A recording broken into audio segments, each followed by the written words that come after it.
média qui lui permet d'avoir un large taux d'audience, BNews One offre le meilleur cadre d'expression à votre marque avec ses nombreux écrans publicitaires. Contactez notre service commercial et profitez d'une réduction de 50%.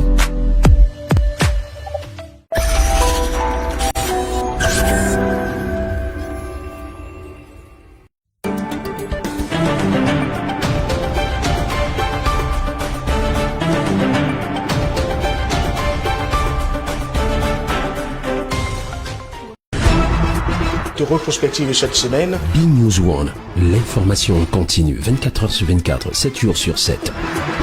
À Yaoundé, au Cameroun, mais accessible partout dans le monde. Notamment sur YouTube.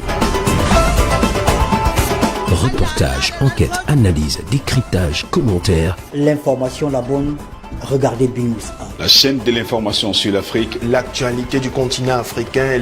BNews One, au cœur de l'information. BNews One, le tam-tam du continent.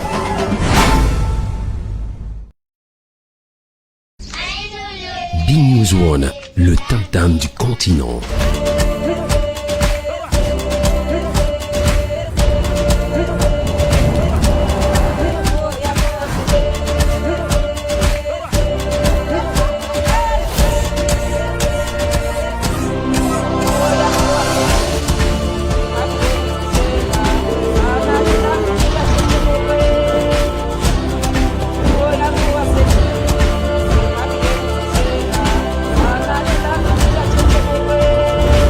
BNews One, au cœur de l'information. BNews One, le tam-tam du continent.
Merci de nous retrouver en direct de Yaoundé au Cameroun. C'est la capitale de notre cher et beau pays. Obama Time, dernière sortie de la semaine. Ce soir, nous parlons des médias camerounais particulièrement et surtout du financement public des médias privés au Cameroun. La problématique se pose et le prétexte est là.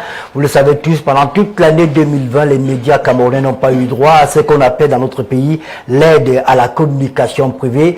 Le dépouillement a eu lieu la semaine dernière. Les médias rentreront peut-être dans leurs droits dans les semaines à venir. Mais dans tous les cas, on essaie de comprendre aujourd'hui pourquoi au Cameroun on parle toujours d'aide alors que dans d'autres pays on parle de subventions. Qu'est devenu le compte d'affectation spéciale de l'audiovisuel mis en place il est en 2014? Jusqu'ici, aucune suite. On essaiera également de réexaminer les résolutions des États généraux de la communication qui sont déroulés dans notre cher pays, le Cameroun. Ils seront quatre avec nous ce soir.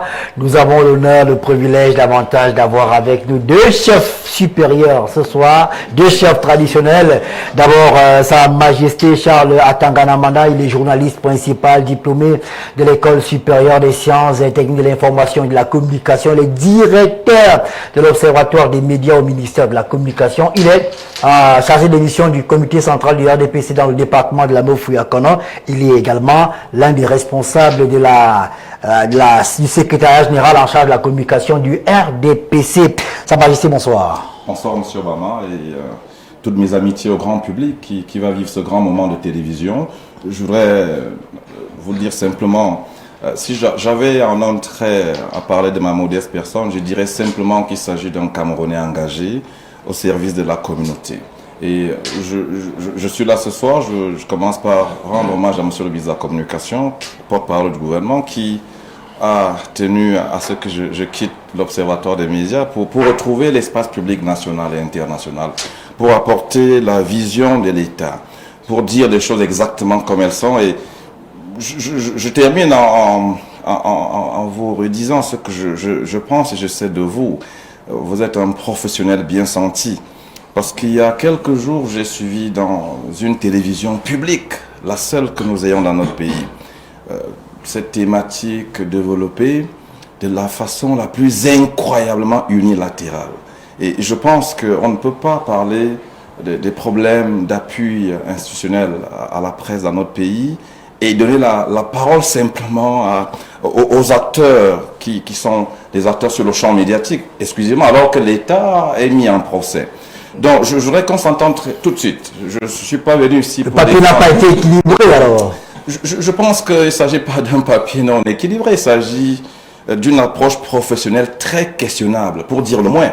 Et ce n'est pas pour cela que nous sommes là. Je voudrais donc simplement que nous nous accordions. Je ne suis pas là ce soir pour défendre l'État. L'État n'a pas besoin d'être défendu. Je suis là ce soir pour dire les choses comme elles sont, exactement comme je les vois. Merci d'être avec nous. Certains ne manquent pas de vous appeler le porte-parole du gouvernement. J'ai entendu cela quelque part, mais encore une fois... Ça vous arrange, ça vous sied, ça montre bien le travail que vous faites au quotidien. Vous êtes l'un des proches collaborateurs du ministre qui l'apprécie d'ailleurs. On vous voit régulièrement ensemble. Attendez, je pense que mes formateurs, vous avez invité l'un d'entre eux, le professeur Daniel Anissé-Noah. Monsieur Anissé-Noah. Je me souviens quand nous étions à l'université, à l'école de communication, ce que nos maîtres nous disaient, c'est qu'évidemment, un professionnel doit savoir ce que pense l'opinion publique de lui, ce que pense sa hiérarchie, ce que pensent les autres acteurs sociétaux. Et non, oui, c'est une fierté de savoir qu'on peut être utile. Mon rêve a toujours été d'être un professionnel utile, d'être un citoyen utile à son pays. La notion d'utilité. Le reste, croyez-moi, je ne m'en préoccupe pas outre mesure. Je ne me prends pas du tout au sérieux. Je prends tout ce que j'ai à faire très au sérieux. Merci d'être avec nous ce soir, Sa Majesté Charles Atanganamanda. Une majesté peut en cacher une autre. On a un autre chef traditionnel avec nous sur le plateau ce soir. Il est maire adjoint de la ville de Mounatélé. Il a été directeur général d'une entreprise publique au Cameroun, président du PAL, c'est un parti politique dans notre pays. Et j'ai appris ce matin qu'il a été au départ, à l'origine, à l'essence même, l'un des promoteurs d'un quotidien qui est très connu au Cameroun, Le Messager. Sa Majesté Célestin Bédiké, bonsoir. Merci. Je voulais dire également merci à tous les téléspectateurs pour le temps qu'ils vont nous accorder. Et d'ailleurs, si je suis venu ce soir, lorsque vous m'avez parlé de l'objet de l'émission, c'était pour venir et rendre hommage à une personne qui, sur ce terrain-là, c'est-à-dire le financement de la presse privée, s'est battu toute sa vie. C'était Piyush Njawé. Piyush Njawé, c'était quelqu'un qui était mon frère, mon petit frère, et je peux m'honorer aujourd'hui d'avoir pu bénéficier de son attention pendant toutes les années où le messager a frayé le chemin qu'il a su se frayer pour établir une presse privée au Cameroun. Je rencontre Piyush Njawé à l'époque, il était un jeune garçon, j'étais aussi tout jeune, j'étais chef de service commerciaux au Brasserie du Cameroun à Bafoussam.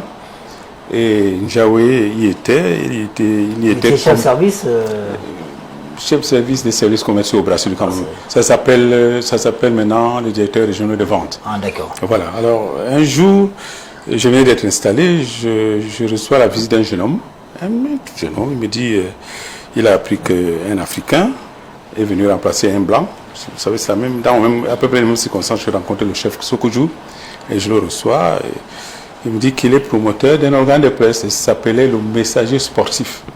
Le Messager sportif. Je lui demande quelle est son histoire, il m'a dit que non, il a commencé à Douala, ça s'est travaillé avec Abodel Karimou.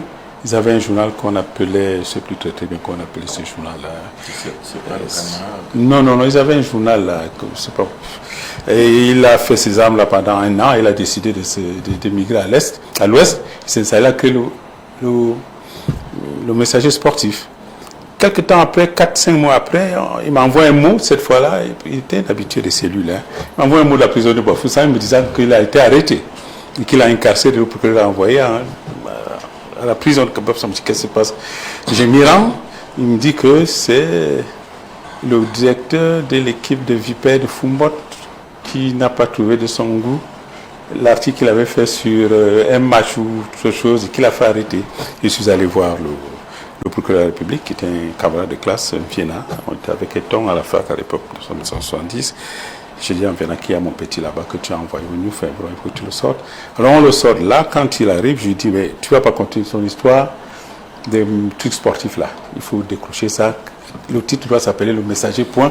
Et tu fais la politique générale.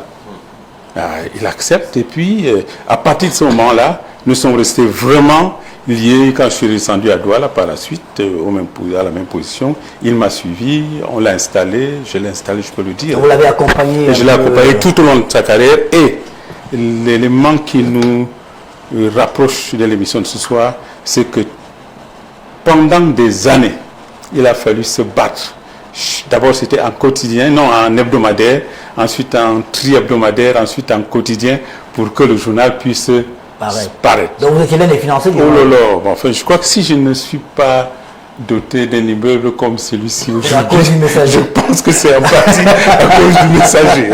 Puis Njawé, vraiment, il faudrait tous les Camerounais devraient se souvenir de ce gars. On rend hommage à Piyush Njawé, qui a été un grand professionnel, un grand monsieur dans les médias au Cameroun, promoteur du quotidien Le Messager, de Liberté FM qui n'a pas prospéré. Je crois que malheureusement, c'était il était également porteur d'une chaîne de télévision, malheureusement aussi, qui n'a pas marché.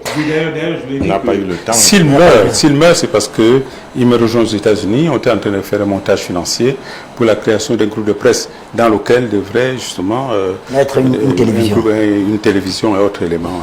Il est le président du réseau des patrons de presse du Cameroun, directeur des publications du journal Diapason.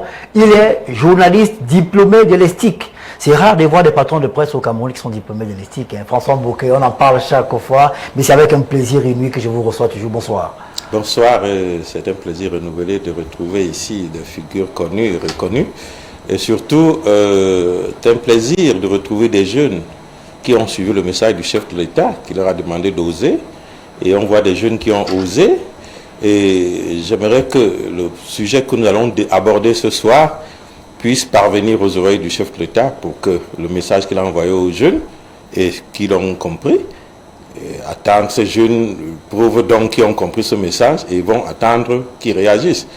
Parce que créer une télévision, c'est une bonne chose, créer un journal, c'est une bonne chose, mais il faut bien que le président, le chef de l'État qui demande aux jeunes d'oser, essayer de les accompagner lorsqu'ils ont osé. Merci d'être avec nous. Reste attendu le maître, le professeur Daniel Anicinois. Il nous a rassuré qu'il est en route. Le temps pour nous d'aller dans nos machines prendre d'abord la problématique de ce soir.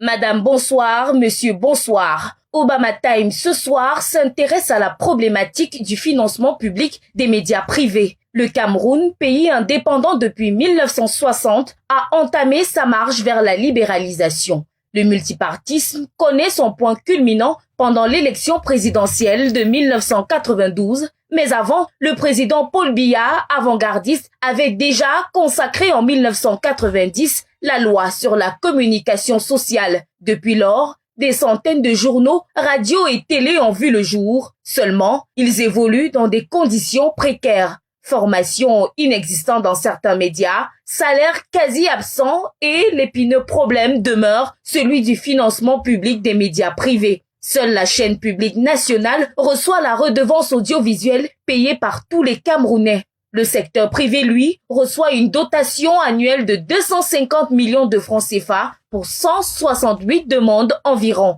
Doit-on parler de subventions dans un pays dit démocratique? Par ailleurs, qu'est devenu le compte d'affectation spéciale créé par le chef de l'État? Un média dépendant économiquement peut-il servir une information neutre et équitable? La précarité, la pauvreté, l'indigence ne sont-ils pas des éléments qui rendent fertile ce qu'on appelle dans le jargon journalistique underground press? Quelles sont les solutions envisageables? Comment faire pour que les médias participent efficacement au développement du Cameroun? Le débat est ouvert. Bonne émission.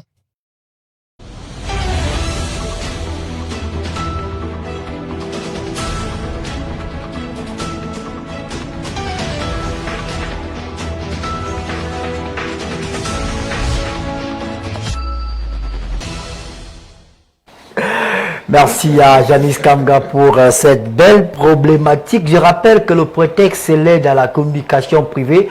En 2020, il y a eu, si on était dans le jargon scolaire, on parlerait d'année blanche, puisque les médias camerounais n'ont pas reçu un moindre copec. Ce qu'ils devaient recevoir en 2020, ils devraient en principe le recevoir en 2021. Et on parle d'une somme de 250 millions. Quel est le regard, tout au moins, quel est l'état des lieux du financement public des médias publics, le financement public des médias privés au Cameroun? Est-ce qu'on peut rentrer dans l'historique? Je pense qu'on est parti de 50 millions, 100, jusqu'à aujourd'hui on est à 105, à 300 millions. Mais ces 300 ne sont jamais arrivés. Alors, j'ai hâte d'écouter M. Beau. Je pense qu'il faudrait peut-être donner la parole Vous plantez le décor pour présenter ce que les pouvoirs publics font. Vous avez suivi dans la problématique de Yanis Kamga qui parlait déjà du chef de l'État camerounais Paul Biya qui a été avant-gardiste avec la loi de 90, la loi Conchou sur la libéralisation du secteur de l'audiovisuel. Il y a une autre loi, d'autres lois, mais on veut d'abord vous écouter pour que il faut nous dire ce que le gouvernement fait, ce que vous faites au ministère de la Communication pour accompagner les médias, du moins en ce qui concerne le financement. Je crois qu'il est important que je revienne sur ce qu'indiquait M. Mboké. Il a eu le beau rôle de prendre sur lui d'interpeller le président de la République dans un jeu de mots que nous avons tous très bien noté. Je voudrais dire que... Vous parlez de la pétition. Non, il a indiqué que le président de la République a demandé aux jeunes Camerounais d'oser, etc. Et que voilà, il y en a qui ont créé des télévisions, qu'ils attendent qu'ils soient accompagnés par le chef de l'État.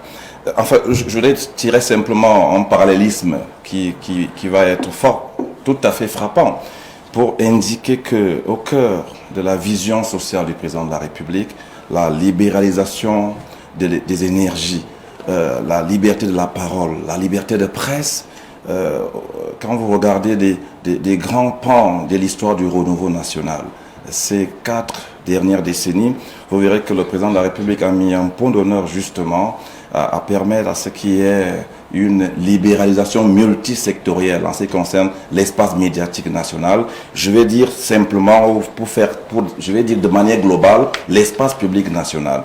Et donc, quand on peut décoder historiquement les éléments les uns après les autres, on va s'accorder sur le fait que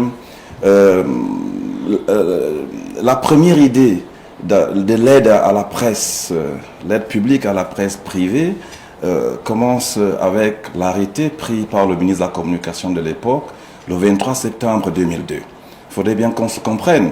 Et vous verrez que avant cela, je suis tout à fait d'accord avec les indications qu'il y a eu dans le reportage que nous avons suivi relativement à la loi sur les libertés publiques. Le président de la République avait à cœur de faire du Cameroun une société des libertés publiques. Et quand on parle d'une société des libertés, évidemment la presse est au cœur en tant que baromètre même de la démocratie dans toutes les démocraties au monde. Et comme tel, il faut comprendre l'évolution de notre société. Cette évolution qui veut que, vous avez voulu que je plante le décor, je ne ferai pas long, mais je tiens à indiquer qu'en fait, relativement au problème des financements des médias, quand nous partons du 23 septembre 2002, et évidemment, c'est un journaliste parmi les plus chevronnés, celui qui prend la relève, n'est-ce pas, pour la formation des jeunes Camerounais dans le métier de journaliste au Cameroun, l'éminent professeur Jacques Famendongo, n'est-ce pas, le ministre d'Enseignement supérieur, ministre d'État, et quand il arrive au ministère de la Communication, il sait très exactement ce que le président de la République attend. Et le président de la République attendait précisément que l'État apporte un soutien à cette presse, qu'il voulait, lui, le président de la République, florissante. À cette presse, il la prédéfinissait déjà lui-même dans une pluralité de tons et dans une liberté éditoriale. C'est cela que nous allons vivre de 2002 à ce jour, au plan simplement de l'orientation et donc de la praxis officielle. Maintenant, il faut bien qu'on s'accorde, c'est-à-dire que l'évolution des choses, je voulais me permettre un essai définitionnel. C'est important que nous disions que aujourd'hui nous ne parlons plus d'aide. Tout à l'heure, je vous entendais dire, M. Obama, que n'est-ce pas, on parle d'aide encore. Non. Aujourd'hui, parce qu'il y a donc des mouvements, à chaque fois l'État réfléchit sur ce qu'il faut faire. Vous savez que... on parle de quoi aujourd'hui? Vous savez que nous parlons justement du financement public. Aujourd'hui, on parle, je vais vous dire comment ça s'appelle, avec l'arrêté du 13 avril 2020, pris par le ministre René Emmanuel Sadi. C'est un arrêté qui porte donc réforme de l'ancien texte et de l'ancienne procédure qui parle d'aide. Aujourd'hui, on parle de l'appui institutionnel, n'est-ce pas, de l'État à la presse à capitaux privés. Je voudrais que ce groupe de mots soit bien retenu. L'appui institutionnel de l'État à la presse à capitaux privés. Et quand vous lisez l'article 2... Cette réforme, elle s'est faite simplement au niveau des textes, ou alors on l'a ressenti dans elle est pratique puisqu'elle date de 2020. Et vous rendrez bien compte, quand vous lisez, je cite de mémoire, l'article 2 de cet arrêté, en ces deux alinéas. C'est-à-dire que la première indication concerne la définition même de cet appui institutionnel de l'État à la presse à capitaux privés. Et bien évidemment, il y a deux types de presse qui sont concernés. C'est-à-dire qu'il y a la presse les organes de presse édités au Cameroun, la presse des journaux, les périodiques, qui ont une régularité dans la parution, et il y a la presse en ligne. Donc, on ne parle plus de la presse audiovisuelle, parce que la presse audiovisuelle, elle est consacrée, son fonctionnement, son activité dans le cadre, justement, de la loi portant sur l'activité audiovisuelle au Cameroun, qui elle est d'avril 2015. Donc, globalement, oui, je dis donc que nous sommes, nous, au ministère de la Communication, assez étonnés de ce que c'est le ministre de la Communication qui est celui-là qui est porteur d'une révolution pour soutenir la presse privée, la presse écrite, pour soutenir les organes de presse écrite au Cameroun. Eh bien, nous sommes étonnés de ce que personne n'ait eu jusque-là, j'ai envie de dire, l'objectivité factuelle de dire que depuis 2002, aucune commission d'attribution d'aide, comme ça s'appelait, n'a été aussi bien élaborée, aussi fructueuse, passez-moi l'expression, au bénéfice justement des chefs des entreprises de presse, c'est-à-dire que les directeurs de publication, parce que l'appui institutionnel, n'est-ce pas, de l'État à la presse à capitaux privés, les fonds qui sont mis à la disposition des chefs des entreprises de presse, n'est-ce pas, au mois de juillet 2020, Mais ils se sont retrouvés en train de se partager un pactole important. Cela n'avait jamais été... En juin 2020, il y a eu... Oui, pour le compte de 2019. Oui, pour le compte de 2019. Précisément. J'aurais souhaité, s'il vous plaît. Vraiment, on ne parle pas forcément de ce qui s'est passé ces 2 années. Je résume. Je souhaite que nous soyons dans une réflexion qui pourra peut-être aider les pouvoirs publics à avoir une décision. Ce qui s'est passé, on sait tous qu'en 2020, il n'y a pas eu d'argent concernant 2020. Et ce qui a été payé en 2020 concernant 2019. Vous devrez me permettre de vous indiquer, parce que j'ai beaucoup de choses à vous dire. Mais non, moi je termine ce premier round-up en fixant le cap. D'abord, au niveau de la compréhension, je voudrais que vous, M. Obama, vous compreniez qu'on ne parle plus d'aide de l'État à la presse au Cameroun. On parle de l'appui institutionnel de l'État, n'est-ce pas, à la presse à capitaux privés. Et évidemment que vous compreniez que cet appui institutionnel de l'État... Qui s'élève à... Attendez, c'est vous qui ne voulez pas qu'on fasse l'exercice, c'est vous qui m'y ramenez.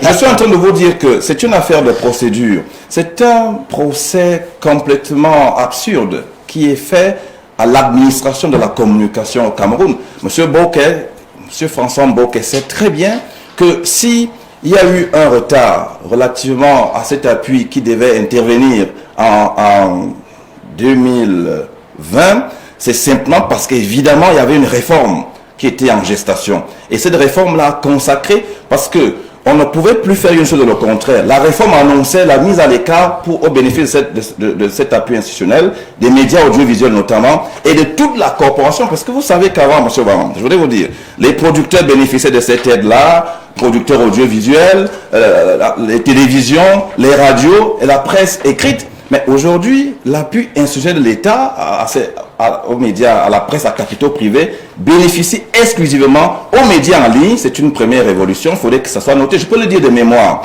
Pour 2019, qui est attribué en 2020, il y avait 87 demandes d'entreprises de presse. On va revenir sur la notion d'entreprise de presse. Parce que d'entreprise de presse, ça c'est autre chose. Il y en a pas suffisamment, M. Bokeh pourrait nous indiquer. C'est compris. Il y avait un minimum de 7 médias en ligne qui ont pu profiter de cette aide-là déjà, des médias en ligne. Donc, je termine pour dire que le regard global, holistique que je pose sur cette problématique d'appui institutionnel de l'État à la presse à capitaux privés, c'est qu'il va d'abord falloir que les principaux bénéficiaires aient l'honnêteté intellectuelle et professionnelle de reconnaître que depuis justement que l'État appuie les médias dans ce pays, il n'y a jamais eu autant d'avantages pour la presse écrite que depuis 2020. D'accord. Parce que, M. Bokeh, je parle sous votre regard, que je veux pour une fois objectif. Il n'a même pas compris.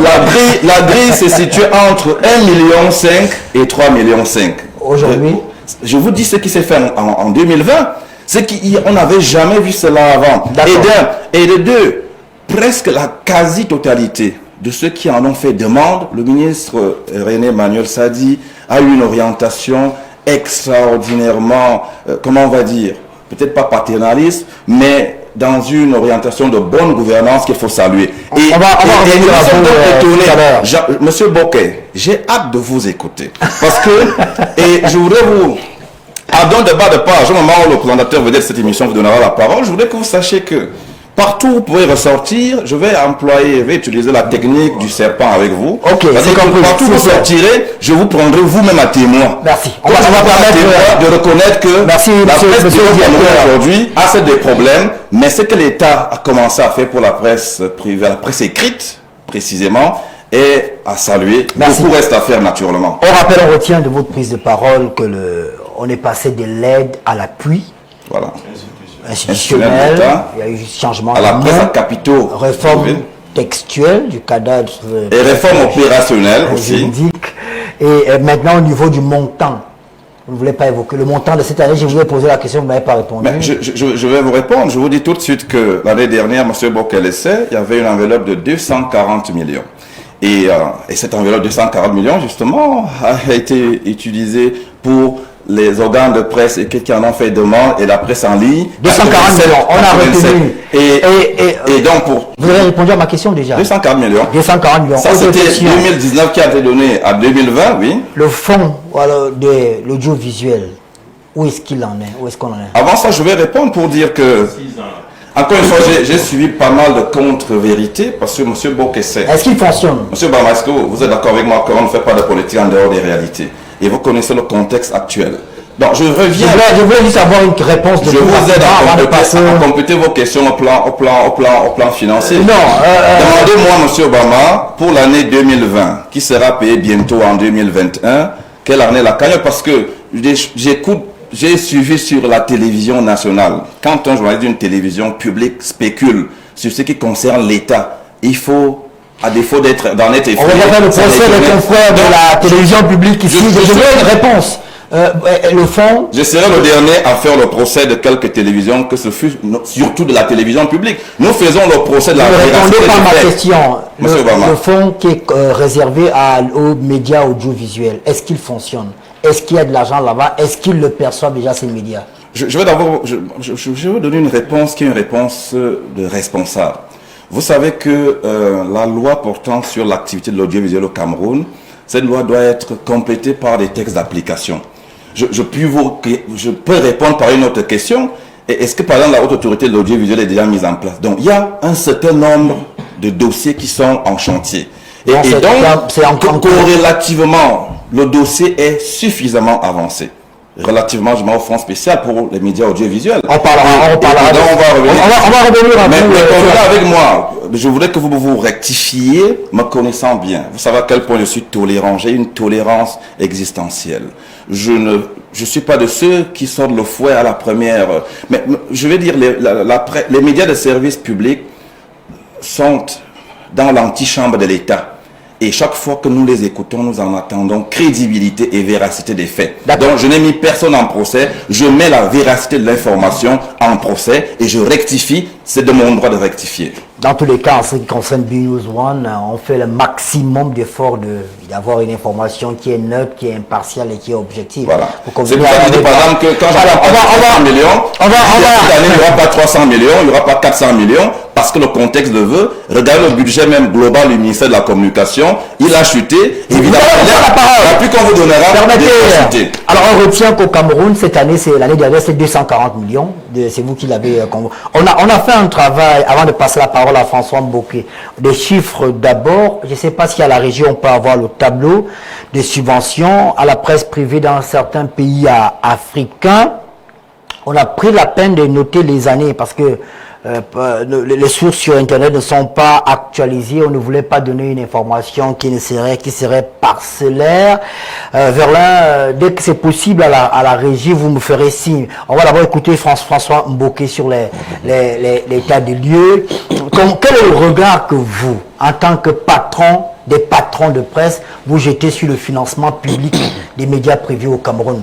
Rappelons déjà à nos téléspectateurs que les médias publics sont bien logés parce que là-bas, il y a ce qu'on appelle la redevance audiovisuelle. Et l'appui de l'État. Et l'appui constant de l'État. Et quand on parle de médias publics, c'est bien évidemment notre CRTV national et notre Cameroun Tribune nationale également, qui, eux, sont logés n'ont pas de problème. Les autres, comment ils font? Comment vous jugez les actions de l'État? Parce qu'on est quand même parti de 150 millions, aujourd'hui on est à 240.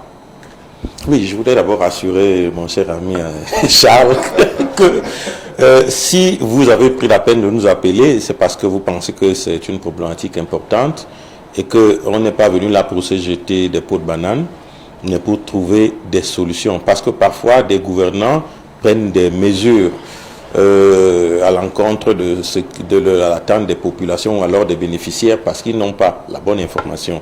Et c'est cela qui va peut-être que je risque de penser que c'est de cela qu'il s'agit, parce que jusqu'à aujourd'hui, j'ai l'impression que le ministère de la Communication évolue en vase clos, et alors que des partenaires sont nés. Je vais beaucoup plus parler ici en tant que président des patrons de presse, effectivement, parce que le sujet concerne les patrons de presse et le financement de la presse. Il faut dire que le financement de la presse, c'est quelque chose, c'est la palissade des sociétés démocratiques. Parce que la presse, dans la démocratie, a pour socle les libertés sociales. Et dans les libertés sociales, vous avez donc la presse qui joue un rôle prépondérant. Lorsque la presse est donc soutenu parce qu'il aide l'État à s'autogérer. Et on s'attend à ce que l'État non seulement lui accorde cette liberté d'avoir des informations crédibles, mais d'avoir des moyens de donner de l'information crédible à tous les citoyens, où qu'ils soient. Parce que cela, c'est un devoir du citoyen d'obtenir des informations crédibles, et c'est une obligation pour l'État, c'est constitutionnel, c'est pas Mboké qui le dit, de faire que tous les citoyens reçoivent la bonne information où qu'ils soient. Lorsque vous regardez dans notre société aujourd'hui, est-ce qu'on peut dire que l'État du Cameroun joue ce rôle? Nous n'avons plus de journaux, nous n'avons plus de distributeurs de journaux depuis peut-être 5 ans. Mais sa presse est... Et a fermé, il fait les allées et venues, et l'année dernière, il a fermé boutique. Mais je pense que... Ça ne préoccupe pas le ministère de la Communication? Non, ce n'est pas le ministère de la Communication, les pouvoirs publics. Parce que lorsque, vous savez, dans la production de tous les produits, entre guillemets, comme, il y a les 4 P. J'ai un grand marketing à côté de moi. Vous avez le produit, la promotion, la place, et qu'est-ce que j'ai oublié là? Donc, lorsque vous avez le produit, il faut le distribuer. Voilà, c'est la distribution que j'ai oublié. Il faut le distribuer. Lorsque vous ne l'avez pas distribué, vous n'avez pas fait la promotion, il ne pourra pas être consommé parce que personne ne le connaît. Vous produisez des belles émissions ici, dans votre studio, personne ne les voit, personne... vous faites la promotion de vos émissions pour qu'elles soient suivies par le maximum de personnes. C'est cela le processus pour que quelque chose qui est fait soit connu. Bon, qu'est-ce qui est fait au Cameroun? L'État a pris toutes les dispositions. Au niveau, on dit bien l'Assemblée nationale, on met les moyens, l'équipe nationale, on met les moyens, tous les mouvements, quand Sa Majesté veut réunir ses femmes du RDP, c'est là-bas, on met les moyens. Mais quand il s'agit c'est une image de la presse, ce n'est pas une mauvaise image. S'il veut, je vais lui montrer une vidéo, il se reconnaîtra dans sur fond pro. C'est sur fond pro. Donc, non, c'est pour rire un peu. Ah non, vous n'allez pas rire en disant des comptes vérités. Non, c'est vrai en plus. C'est pour ça que le ministère de la Communication est représenté pour vous amener à dire des vérités. Donc, l'État du Cameroun a oublié ce pan important qui va crédibiliser sa démocratie. Peut-être que le chef de l'État lui-même l'a dit, il voudrait qu'on retienne de lui lorsqu'il ne sera plus là, comme celui qui a apporté au Cameroun la démocratie et la croissance économique, la prospérité. Bon, mais aujourd'hui, qu'est-ce qu'on voit? Qu'est-ce que vous pouvez parler de démocratie alors qu'on empêche aux citoyens de s'exprimer? Ce n'est pas possible. Est-ce qu'on peut parler de démocratie alors qu'on empêche aux citoyens d'avoir de l'information en tuant le distributeur des journaux? Comment est-ce que le citoyen sera informé? En ne pas donner les moyens à ceux qui produisent de l'information. Parce qu'ils vous aident. Parce que l'État seul ne peut pas produire. Même si on donne 2000 milliards aux journaux de l'État, ils ne pourront pas produire pour tous les Camerounais. Et puis une démocratie, c'est quoi? C'est qu'on prend toutes les... c'est-à-dire tous les avis des citoyens. Ils comptent. C'est pour cela que on finance l'opposition ailleurs, on finance ceux qui ont des idées pour que le pays soit construit. On ne peut pas construire un pays rien qu'avec un parti parce qu'on est au pouvoir, on a tous les moyens. Il faut accepter que nous sommes peut-être majoritaires, mais nous pouvons partager avec quelques autres Camerounais, quelques autres citoyens qui sont des Camerounais, qui ne vivent pas ailleurs, qui vivent au Cameroun et qui ne demandent peut-être qu'ils ne sont pas d'accord avec vous au niveau de vos idéaux, mais qui sont d'accord pour que le Cameroun avance. On doit faire avec tout le monde. Lorsque je reviens, je voulais faire planter ce décor pour dire à mon cher frère que les années 90, nous sommes dans la mouvance de cette démocratie. Personne n'y échappe, le Cameroun aussi. 94, on fait des états généraux de la communication. Il y a une panoplie de mesures qui sont proposées. On fera ceci, on fera cela.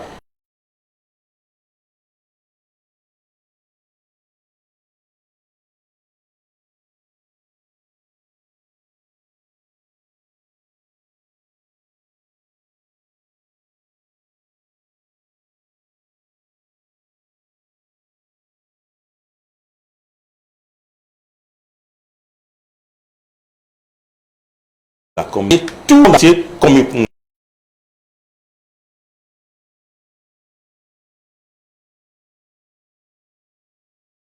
communication fait venir tout le monde. Et les résolutions sont où?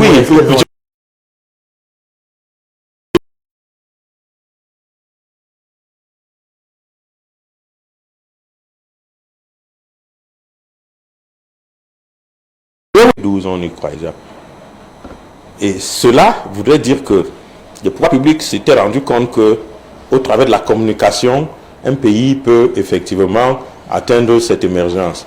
Alors François, je ne vais pas vous couper, mais on a été rejoint par le professeur Daniel. Oui, on l'accueille et je reprends parce que j'ai chronométré le Merci nom. de me donner le guide de l'émission. On l'accueille. Je crois que nous... En attendant que le professeur Daniel s'installe, on va peut-être aller à la régie. Et c'est la question que je voulais poser à François, et vous allez rebondir là-dessus. Quelles sont les conséquences du manque de financement public des médias privés, ces médias qui se retrouvent aujourd'hui dans la précarité, avec des salaires qui sont quasi absents, avec des journalistes qui sont obligés de jouer des gueux pour survivre? On a posé le micro, du moins posé la question à quelques patrons de presse au Cameroun. Écoutez. Du point de vue de sa répartition, la répartition de l'enveloppe de 240-250 millions, il y a un problème. Non seulement des retards sont enregistrés, nous attendons encore l'appui institutionnel de 2020. Nous sommes bientôt en mars 2021. Et puis, j'estime qu'il n'y a pas assez d'équité dans la répartition de cette enveloppe. Il y a des promoteurs plus ou moins traçables qui bénéficient de cette aide. On se demande comment ils réussissent à passer entre les mailles du filet. Il y en a qui ont 2-3 journaux qui ne paraissent que sur les réseaux sociaux, mais qui ont des enveloppes importantes. On se dit, mais qu'est-ce qui se passe? On devrait, de notre point de vue, privilégier les entreprises qui ont pignon sur rue en termes de cotisation sociale, en termes de paiement au fisc, en termes de paiement de charges connues, des charges fixes, les salaires, les charges de location, les charges d'imprimerie. Et ces entreprises sont connues, on n'a pas besoin de les chercher dans une botte de foin. Malheureusement, nous sommes dans une espèce d'opacité qui laisse un peu songeur. Et donc, je pense que même avec l'enveloppe qui est assez dérisoire, on peut quand même être équitable et transparent. Financement insuffisant, il faut le dire, et l'opacité qui règne autour de la distribution des parations. Alors, l'insuffisance, c'est que déjà les 300 millions qui doivent être redistribués chaque mois, chaque année sont insuffisants. C'est très insuffisant, 300 millions. C'est pratiquement insuffisant parce que les 300 millions n'arrivent pas chez les éditeurs totalement. C'est-à-dire que si vous prenez le cas 2018, on dit que l'État a octroyé 300 millions, mais les éditeurs n'ont reçu que dans les 240 millions. Où sont partis les 60 autres millions? On parle des taxes. Bon, alors, est-ce qu'il faut appliquer des taxes sur une telle somme? Sur les 240 millions, les éditeurs ont reçu moins de 200 millions. Où sont partis les 40 millions? C'est les questions qu'il faut un jour éclairer. Qu'il faut un jour que quelqu'un nous dise où est-ce que partent les 100 millions sur les 300 millions que l'État a décidé d'octroyer, qui sont déjà insuffisants et que l'État a décidé d'octroyer à la presse. Et je vais vous dire encore une chose. Les éditeurs n'ont pas reçu l'aide en 2020. Et selon les dernières informations que j'ai, on ne sera même pas à 300 millions. On ne sera même pas à 240 millions. On sera à moins de 150 millions sur les dossiers qui viennent d'être déposés. C'est moins de 150 millions si les faits sont avérés. Si vous partez donc du fait que les 150 millions qui sont là, les taxes vont encore prendre, je ne sais pas moi, 20 millions, 30 millions, et que le groupe de fonctionnaires en charge du ministère, en charge de repartir cette aide, enlève encore ces 40 millions, puis s'ils tiennent tellement à avoir une part dans cet argent, bon, combien il va rester pour les éditeurs de presse? Moins de 50, moins de 60 millions à distribuer. on est quand même dans une république pas possible là. Financement.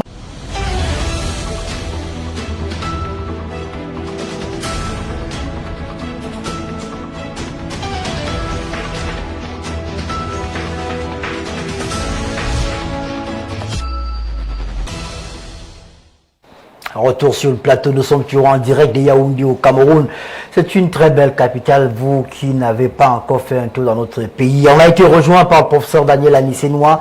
Il est enseignant de journalisme. Il a été pendant des années l'un des grands patrons de la télévision et de la radio publique du Cameroun. Il est expert UNESCO en matière de communication. Il enseigne notamment dans plusieurs universités africaines, au Burkina Faso et dans plusieurs pays. C'est toujours un honneur, un privilège de l'avoir sur le plateau, surtout qu'il a été également notre enseignant. Bonsoir. Bonsoir, merci de m'inviter ici. C'est un bonheur. D'abord, c'est la première fois que je viens. Et puis, je suis en bonne compagnie. J'aime beaucoup ça. Merci, prof, d'être avec nous. Alors, on reprend le débat là, on l'a arrêté. On viendra à vous tout à l'heure pour avoir une explication beaucoup plus scientifique. Ça ne veut pas dire que les autres ne seront pas scientifiques, mais dites-nous, François, quelles sont les conséquences? Parce que là, on parlait, vous démontrez l'importance des médias dans un pays qui a la prétention d'être démocratique. Et le fait qu'il n'y ait pas de financement des médias, c'est qu'on se retrouve dans des médias qui sont pas du tout indépendants économiquement et qui sont pratiquement abandonnés à eux-mêmes. Les conséquences, c'est quoi? C'est d'abord une violation de la démocratie. Parce que si la démocratie consent que le Camerounais devrait avoir son information en temps réel partout où il est, et que l'État ne puisse pas le faire, c'est déjà une défaillance. Bon, nous pouvons comprendre que des situations économiques amènent les pouvoirs publics à ne pas arriver à ce niveau. C'est peut-être pour cela que l'aide est partie de 2002 à 150 millions, aujourd'hui à 300 millions. Et des réformes ont eu lieu entre 1990 à 2002, à 2021 aujourd'hui, qui peuvent permettre que la presse puisse s'épanouir. Mais je pourrais vous poser la question, qui a intérêt à ce que la presse ne se sente pas à l'aise au Cameroun? Et pourtant, la presse est utilisée dans toutes les sphères de décision au Cameroun pour faire le travail de gouvernance de ce pays. Mais qui a intérêt que cette presse soit maintenue dans la précarité? Dans la précarité. Voilà. J'étais en train de vous démontrer tout à l'heure comment on a évolué pour arriver à ce qu'on a aujourd'hui. La Covid est arrivée en 2020. Vous avez vu les secteurs les plus touchés dans le monde entier, c'était la presse, notamment la presse écrite. Et au Cameroun, qu'est-ce qui a été fait? Nous attendons encore la réaction. Nous avons l'aide donc qui devait arriver en 2019, qui nous a été servie en 2020. 2020, l'aide est encore en train de se chercher au niveau du ministère de la Communication.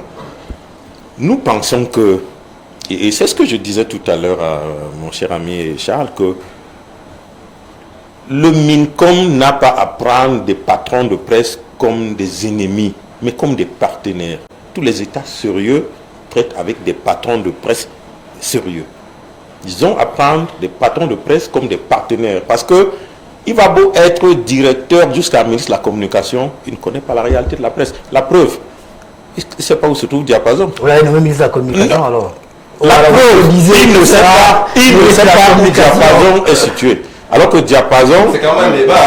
Oui, tout à fait. Si vous n'avez pas la parole. Non, je vais débat. Bon, et si je le dis... Bon, je vais quand même répondre. Attends, et si je le dis, ça veut dire que... François Bocquet. Depuis le ministre Tiroma a fait presque 10 ans, il n'est jamais descendu dans les médias privés. Dès qu'on nomme... Descendu dans les locaux des médias privés. Le ministre Tiroma, il a fait 11 ans, je pense 10 ou 11 ans. Descendu, genre... C'est-à-dire que venir dans les rédactions pour voir la réalité, comment... Peut-être dans certaines rédactions, parce qu'il a été à Douala, il a été dans certaines rédactions, dans le cadre des émissions, et non dans le cadre des visites de monsieur le ministre de la Communication, pour regarder comment les médias fonctionnent. Dans certaines médias, nous l'avons observé. François, s'il vous plaît. Vous savez qu'on a le devoir de vérité. Il a peut-être fait à Douala, mais moi, j'ai été directeur ailleurs et j'ai reçu le ministre Tiroma. Il est accompagné de qui? de ses collaborateurs, de ses collaborateurs. Je l'ai reçu en visite, mais également à l'émission. Non. Et lui-même était là. Mais je sais Passons. Ok. Bon, le ministre Sadi est là depuis le 4 janvier 2019, en dehors des médias publics. Il n'a jamais rendu visite à un média privé. Monsieur le directeur... Il a annoncé chez nous. Hein, monsieur le directeur de médias privés, qui est mon ami comme Charles tout le monde, ils ne savent pas où se trouve Diapason. De manière officielle. Peut-être qu'il peut passer, il voit la plaque, mais ils ne savent pas. Ça veut dire qu'ils ne sont jamais arrivés là. Comment vous pouvez prétendre travailler pour un secteur?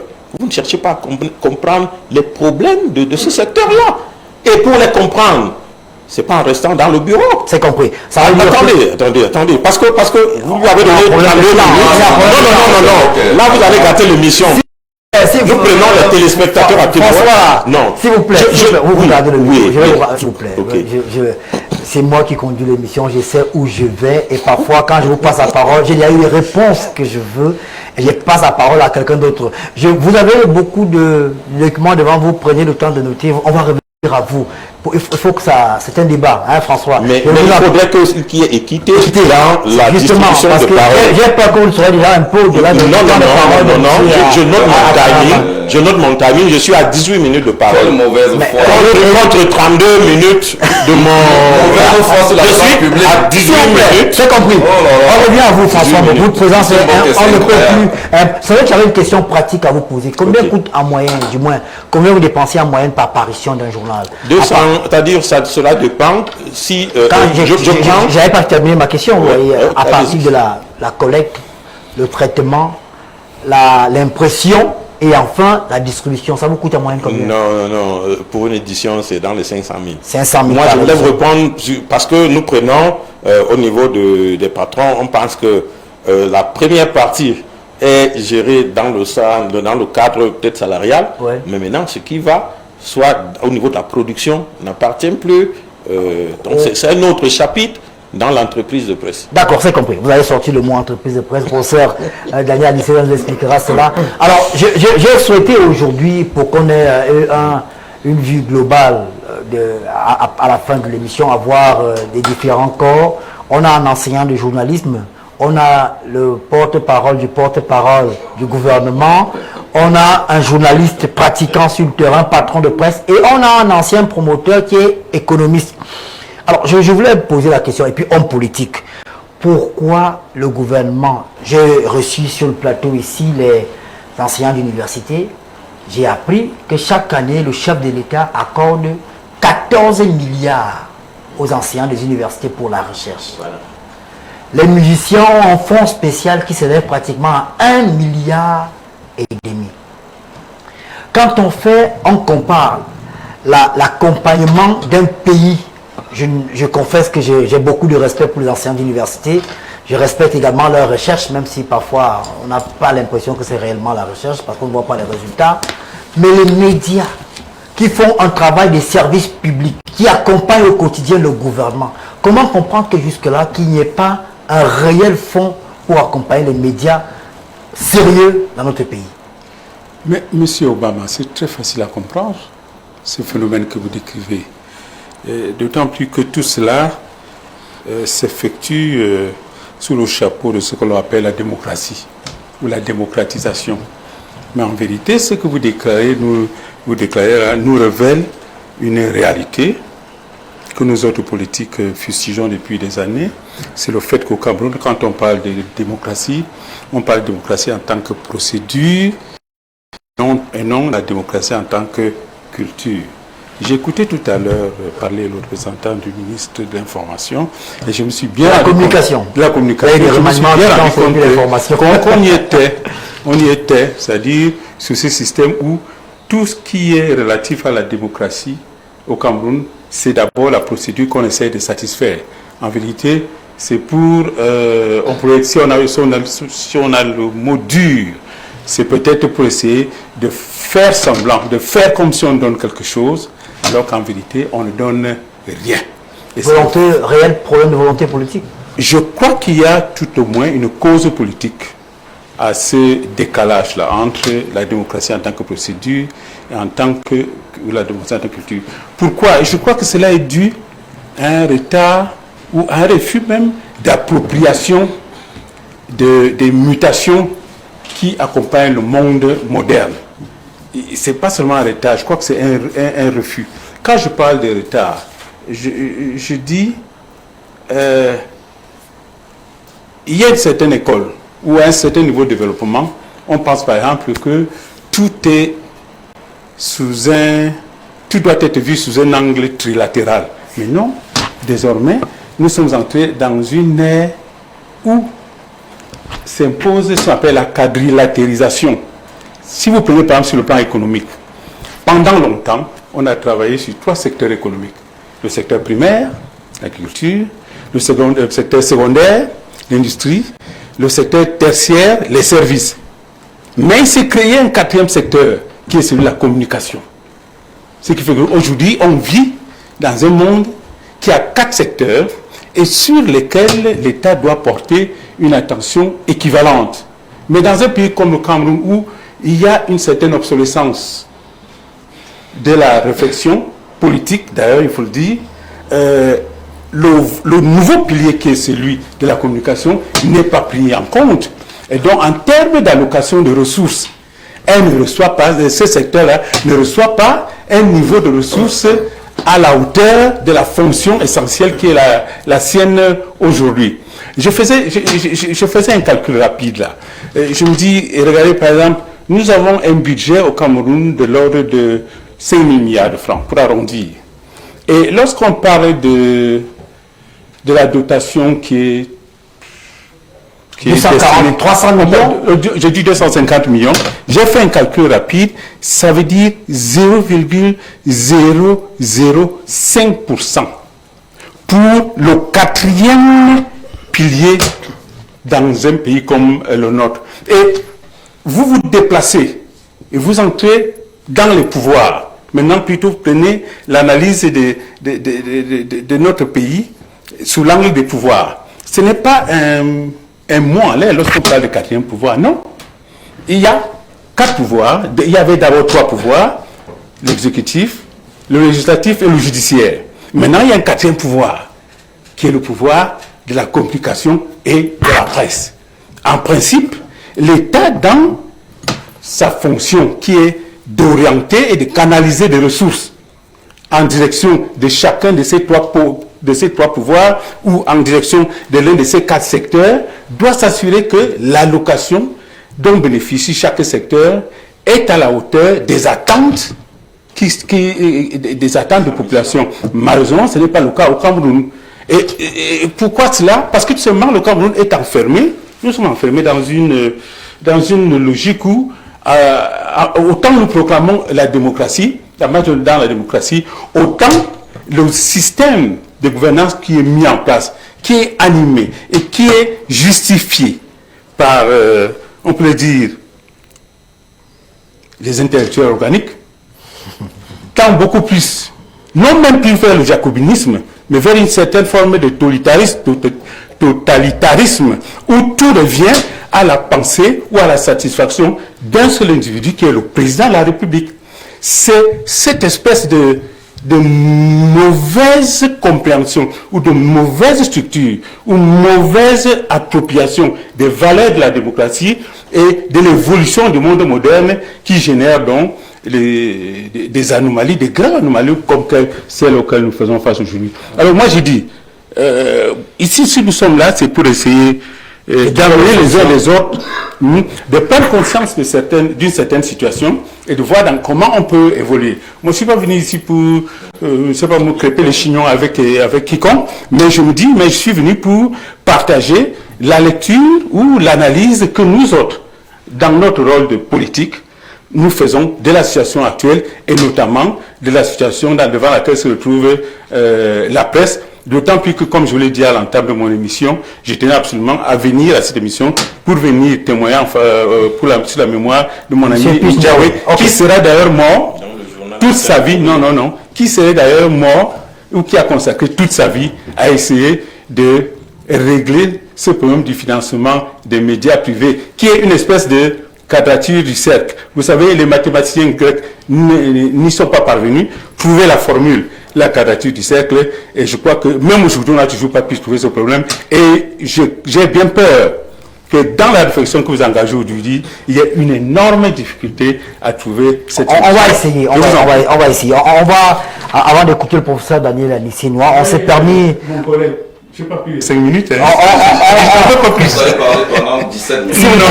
On s'est permis de chercher les chiffres avant Covid de certains pays pour voir, s'il vous plaît, vous aurez le temps de faire le débrief après l'émission, on est encore en direct, de chercher les chiffres dans certains pays avant le Covid. Regardez les chiffres qu'on a pu avoir, des chiffres qui ne sont pas, qui datent, on donnera chaque fois l'année. On a au Gabon, en 2015, c'était 2 milliards de francs CFA d'appui aux médias pour 65 médias. En Côte d'Ivoire, en 2013, 726 millions pour 63 médias. S'il vous plaît, monsieur, on vous écoute, les micros sont ouverts. Au Sénégal, en 2017, 700 millions pour 197 médias. Au Cameroun, en 2020, on est entre 240 millions. Au Niger, 185 millions en 2018. Au Tchad, 150 millions en 2019. En Guinée-Conakry, je pense qu'on est à 5 millions, 5 millions 223 000, et puis au Burkina Faso, 700 millions en 2016. Tenez, puisqu'on parle d'un pays comme le nôtre qui est démocratique, on a pris l'exemple d'un pays démocratique. Combien le pays en question, la France, qu'on a l'habitude de prendre en exemple, versé aux médias. Est-ce qu'on peut avoir le deuxième tableau vers l'un de la France? On se rend compte que la France dépense en moyenne 1,8 milliard d'euros, du moins en 2010. Puisqu'on a cherché les chiffres avant le Covid, en 2010, la France a dépensé 1,8 milliard d'euros. Je ne sais pas, vous faites le calcul, fois 650, combien ça fait en France CFA, et on a cherché les montants par secteur. Aide à la presse écrite, papier et en ligne, 1 milliard 55 009 millions d'euros. C'est que la presse en ligne reçoit. L'audiovisuel, 497 millions d'euros. Audiovisuel extérieur. Donc, quand on dit audiovisuel extérieur, ça veut dire France 24 et les autres là. 1 milliard 999,1 millions d'euros.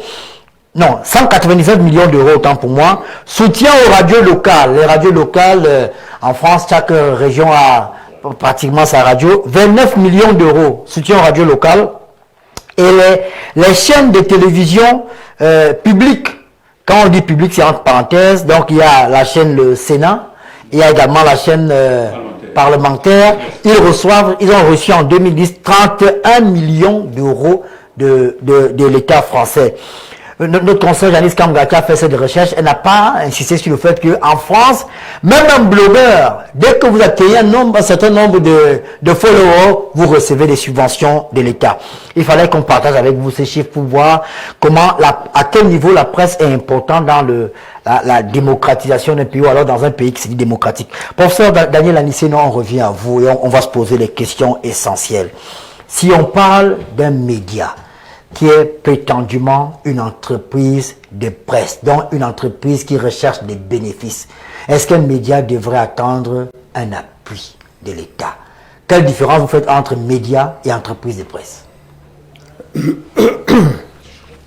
Merci beaucoup encore une fois. Et je voudrais m'excuser d'abord auprès du panel ici et de nos brillants téléspectateurs parce que j'arrive en plein débat. Ce n'est pas des manières de faire, mais bon, on ne va pas insister sur cela. Mais ça dérange un peu le cours du débat, que j'entre au milieu vous n'avez rien raté, du débat. Parce que, non, je veux dire, au niveau de la compétence de mes interventions, j'aimerais être au même niveau que les autres. Parce que ça pontifie un peu que les autres parlent et puis après le professeur entre. Ça dérange le débat. Donc je tenais à moduler d'abord cela. Et deuxièmement, bon, j'espère que l'aspect holistique des installations des panélistes n'est pas sémiotique. Non, rien à voir. Je prends très plaisir à être aux côtés de Charles Atanamanda, dont j'apprécie la modulation intellectuelle entre sa position, qui est une position d'intellectuel dynamique, et son poste de travail, qui est un poste un peu structurel, un peu carcanique. Je veux dire, un fonctionnaire est toujours un peu appelé au sens de la mesure. À la réserve. À la réserve. Et après, bon, enfin, ça me fait plaisir qu'il soit là, mais ne doutez pas un seul instant que mes positions restent celles que vous connaissez, c'est-à-dire, en tant qu'intellectuel, une posture critique. Une posture critique absolue d'ailleurs. Je réponds à votre question.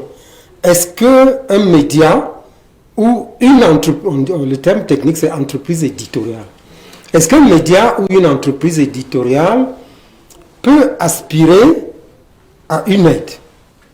J'ai dit oui. Et bien sûr que lorsque j'ai dit oui avec une telle véhémence, c'est que ce oui peut, comme on dit dans le Covid actuellement, ce oui peut avoir des variants. Donc, j'ai dit oui parce que nous sommes sur deux plateaux.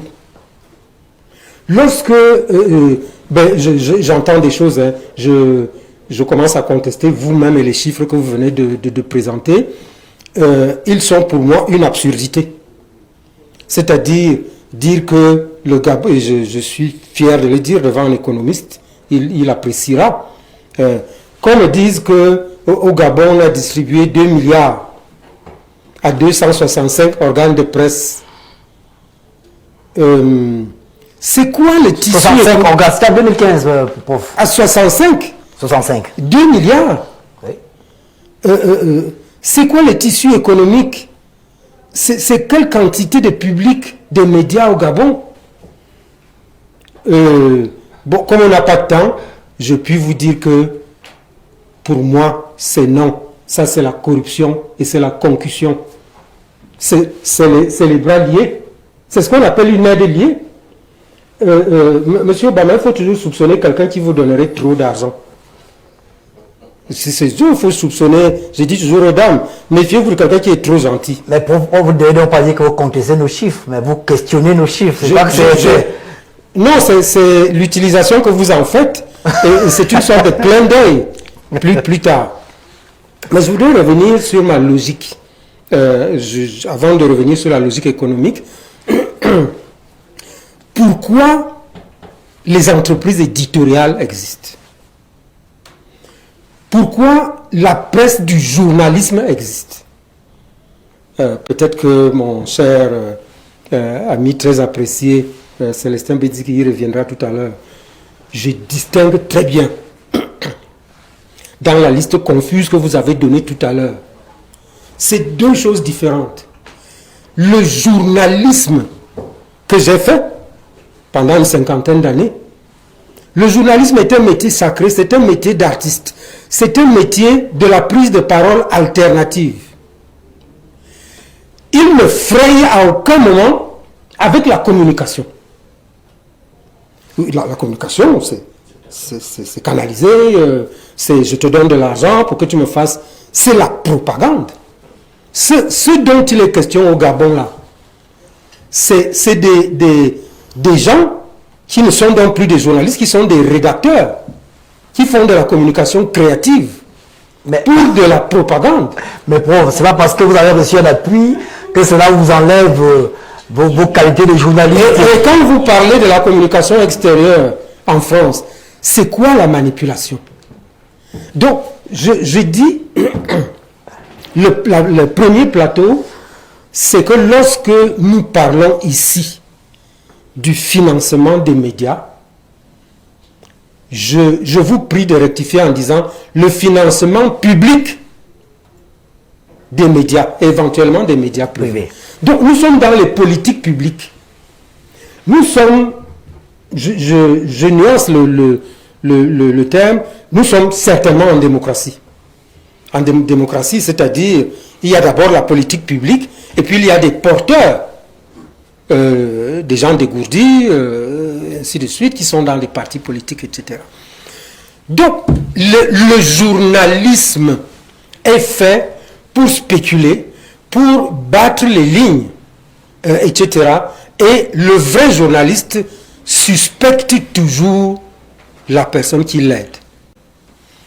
Maintenant, deuxièmement, dans une politique publique honnête, c'est ce qu'on appelle la gouvernance, un État doit répondre de sa capacité à promouvoir la démocratie.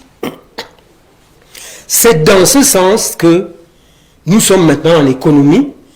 On se dit, on reconnaît la précarité structurelle de l'entreprise médiatique. C'est une précarité structurelle, c'est-à-dire que vous dépensez chaque fois plus qu'il n'en faut, vous avez besoin de renouveler des équipements, etc. Et maintenant, dans le marché économique, le produit que vous vendez ne peut pas vous permettre d'avoir un retour à l'investissement, à un renouvellement de vos équipements.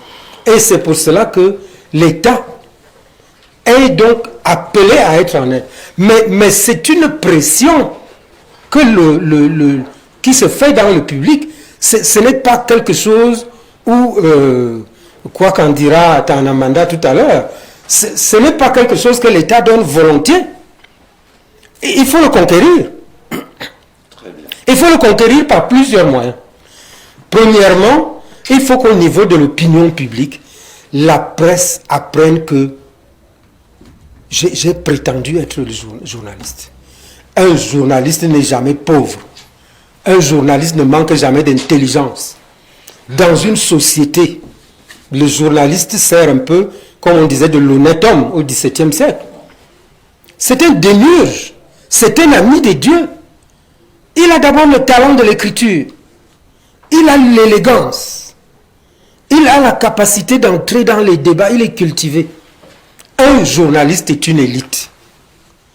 Monsieur Obama, ne me parlez pas des journalistes qui sont dans la précarité. Le journaliste se bat pour se caler au niveau de l'élite. Mais il y aura toujours l'idéal. Non, ce n'est pas une question d'idéal. N'empestez pas la société avec des gens qui n'ont pas trouvé assez de moutons à élever ou de porcheries à nettoyer et qui viennent faire du journalisme. Moi, je ne les compte pas. Le journalisme fonctionne en oligopole, en oligarchie, ce qu'on appelle d'ailleurs oligopsone, c'est-à-dire que les concurrents ne doivent même pas être trop nombreux. Oui, en France, quand on vous demande de compter les journaux, vous n'y passez pas la journée. Hein. Donc, il y a donc ces deux pôles.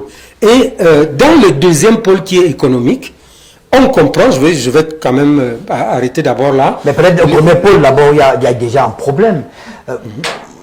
Cela est favorisé par le gouvernement. Prof. Parce que vous dites qu'en France, quand on compte les journaux, c'est clair, on va dire Figaro, Libé, peut-être Le Monde. Le Monde, on va rapidement s'arrêter. Mais au Cameroun, la loi, la tolérance administrative, pour être patron de presse au Cameroun, pour avoir un journal, on dépose une demande chez le préfet. 2 semaines après, l'accusé de réception vous sert de... Ne m'en parlez pas. Le nombre de journaux qu'il y a là, mais c'est comme le recrutement de 25 000. On peut recruter 25 000, après on a recruté 50 000. C'est un truc politique. Je veux dire, qu'est-ce que vous me dites là? Vous n'allez pas me faire inventorier tous les papiers que je vois traîner par terre à travers la ville de Yaoundé. Non, non. Mais non, peut-être qu'à un moment donné, et je suis sûr que la personne immédiatement à ma gauche, et vous-même, vous pouvez quand même dire minimalement que ça, c'est un journaliste. Ce papier produit est un journal. Donc moi, je ne suis pas péremptoire, hein, mais j'ai quand même cette analyse, j'allais dire même méprisante, j'allais dire même arrogante, du haut de ma fierté de journaliste. Je n'aimerais pas qu'on soit dans le peuple, dans cette voiture qui porte les journalistes. J'aime que les manants descendent. Vraiment, prière de descendre. Et de ne pas faire du bruit dans une voiture qui porte des journalistes. Mais je termine par l'aspect économique en disant l'État a l'obligation, par 3 moyens, de soutenir l'entreprise éditoriale.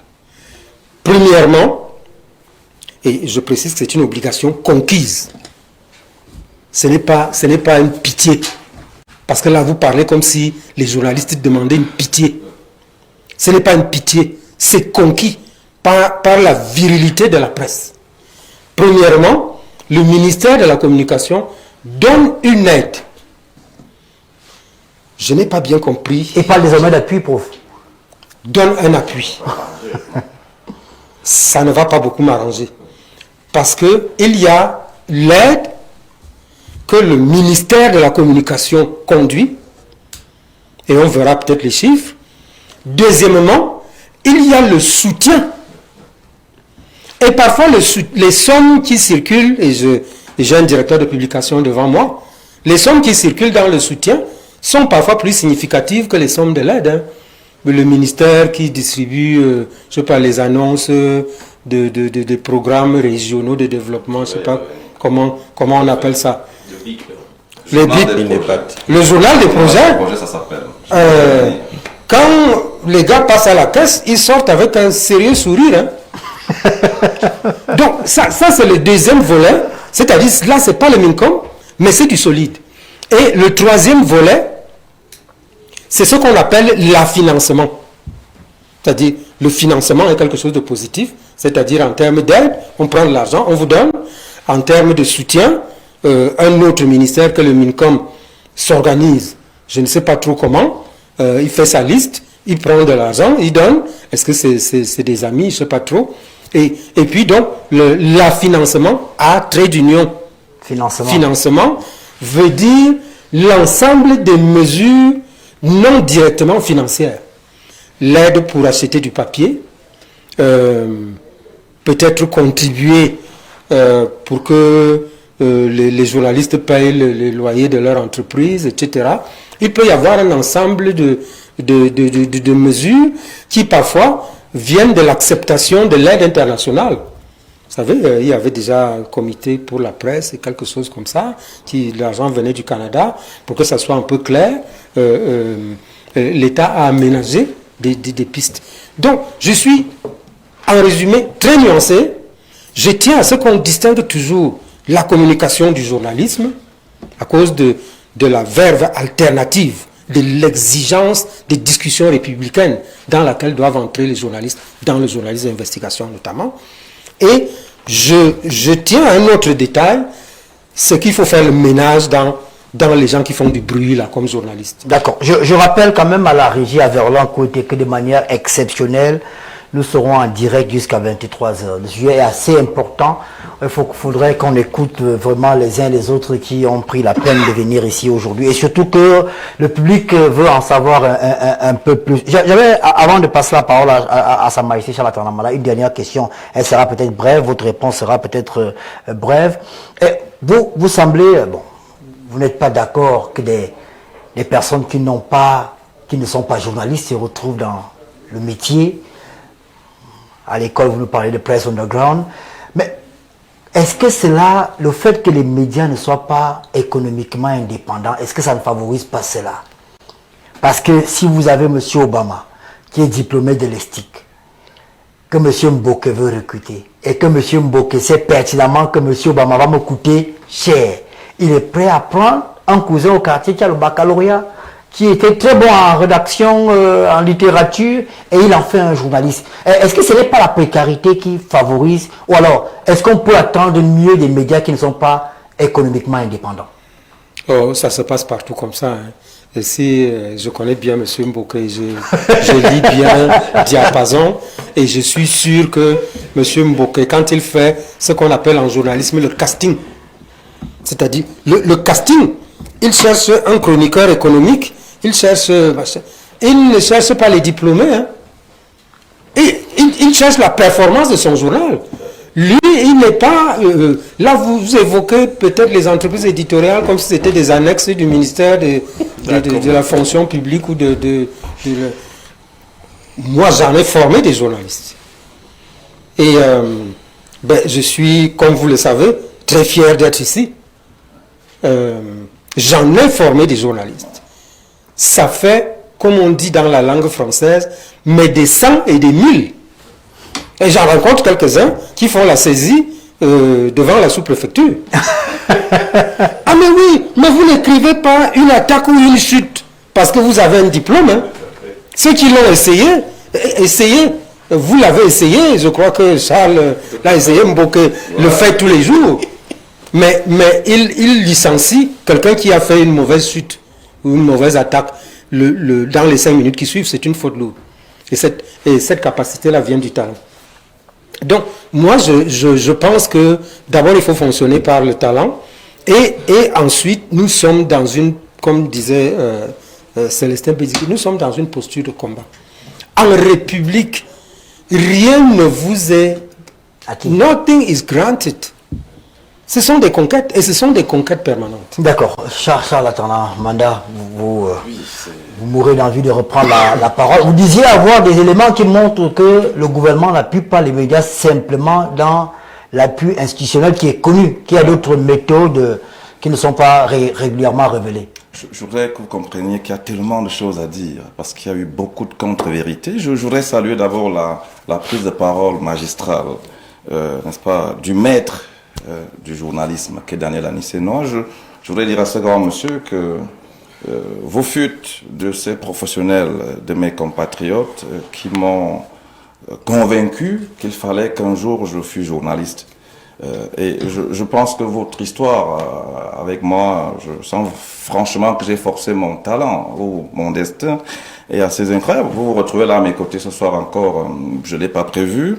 Je me souviens que quand je repars pour faire les études, n'est-ce pas, en sémiotique du politique, vous êtes président d'un certain jury et vous savez la note que j'ai eue, une note maximale. Et je voudrais dire que vous êtes un des professionnels les plus critiques de l'histoire, n'est-ce pas, des professionnels que j'ai connus. Je vous ai suivi et je suis complètement d'accord avec vous sur beaucoup de choses. Vous savez, tous les procès, je voudrais dire à tous ceux qui nous font souvent, à nos autres, certains procès, que voici l'homme qu'il faut dès aujourd'hui. C'est pas tant de paroles que vous utilisez à faire le procès Daniel Anicenois. Moi, je voudrais rappeler à Anicenois ce qu'il disait. Tout à l'heure, il cherchait le mot, le journaliste doit avoir des connaissances encyclopédiques. Aujourd'hui, dès que vous citez 2 maîtres dans une discipline, on dit il est pédant, il veut montrer qu'il connaît. Merci Daniel Anicenois de venir personnellement m'exonérer. Donc tout à l'heure, justement, je vais citer pas Edgar Morin, je vais citer Brice Parrain, qui dit les mots sont des pistolets chargés. Monsieur Obama, avant de rentrer dans l'émission, dans l'orientation que vous souhaitez, je veux dire que à Sa Majesté, mon collègue chef traditionnel, monsieur Célestin Béziki, que je suis fier, moi, d'appartenir à une grande administration où il n'y a pas d'obsolescence dans la réflexion politique. Je peux pas laisser passer une telle insulte. Vous savez, les mots sont des pistolets chargés. Je voudrais vous dire que j'appartiens à une génération, la génération démocratie. Fier de l'être, génération Biya. J'assume cela. Et donc, génération réflexion flamboyante. Permettez justement que j'en sois fier. Et je veux dire à monsieur Bokeh, petite phrase aussi, François, comme vous y allez, vous savez très bien que le responsable de l'Observatoire des médias de l'opinion publique au Cameroun, s'il y a un seul fonctionnaire de la République qui vous connaissent tous comme sa poche, c'est moi, monsieur Bokeh. Nous sommes dans les réunions tous les jours. Vous me faites l'insulte de dire que si je connais Diapason, c'est vraiment en passant, mais vous avez raison.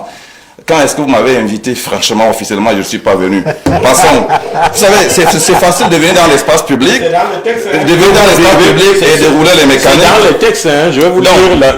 Mais non, quand vous avez parlé, je n'ai pas répondu. Souffrez la contradiction, monsieur le directeur de publication. C'est cela aussi la démocratie. Merci. Donc, merci. Donc, je pense très sérieusement que de quoi parlons-nous ce soir?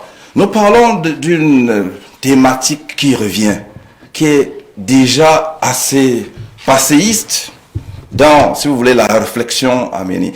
En 2012... La thématique est passéiste, vous pensez vraiment? Elle est passéiste parce que j'ai envie de dire que, en ce qui concerne, par exemple, écoutez ce que j'ai envie de dire. Je ne suis pas d'accord avec ça. C'est une thématique qui est actuelle. La preuve, c'est qu'au moment où on parle, les médias n'ont rien reçu en 2020. Alors, je me sens insulté.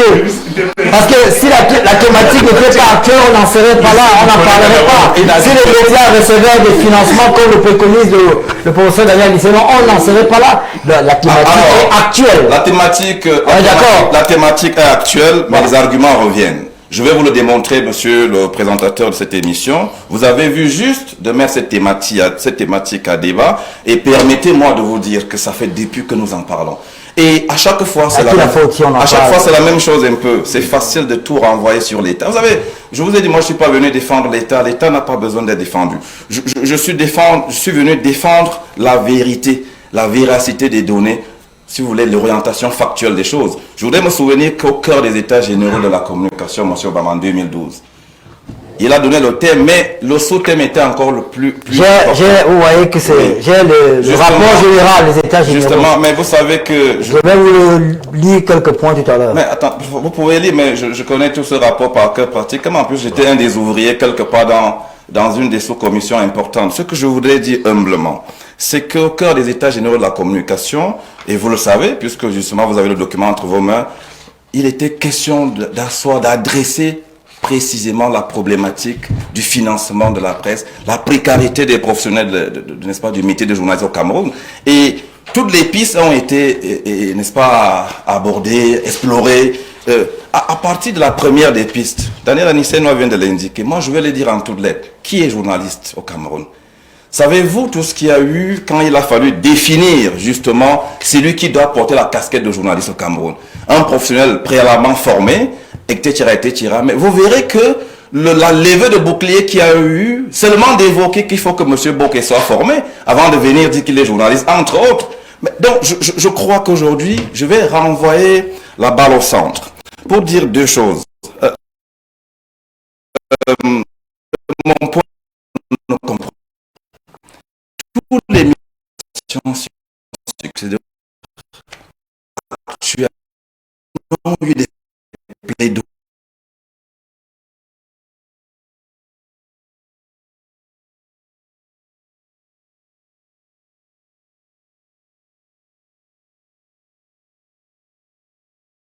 que les voudraient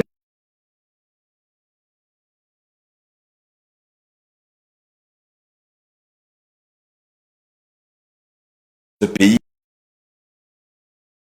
nous-mêmes. Vous de